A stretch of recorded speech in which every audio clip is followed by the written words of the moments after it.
celebration namin na ito.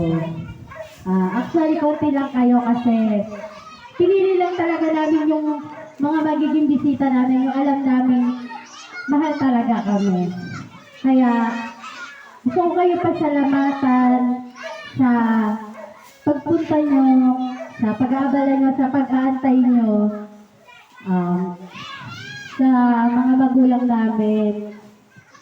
Kung hindi dahil sa inyo, walang Christian, walang kristal.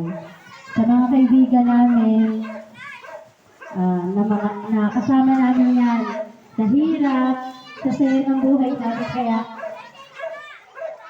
importante sila sa amin. Galing ko sa malalayo, salamat sa effort nyo, kahit mahal yung gas, kahit nakakapagod kahit ng init, kahit hindi ko alam kung ano yung ipupunta nyo dito, sobrang bongga o hindi naging lang ng bongga ba o hindi yung madadamnan nyo dito. Hindi nyo alam kung gano'n kasaya yung puso namin na makasama namin kayo. Ayun lang naman yung gusto namin na makasama namin kayo sa celebration namin ito.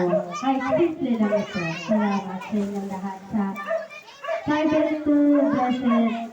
Kahit Peter Ate Mika, Ate Archie, salamat sa pag-aabala ka rin. Nakakabagod.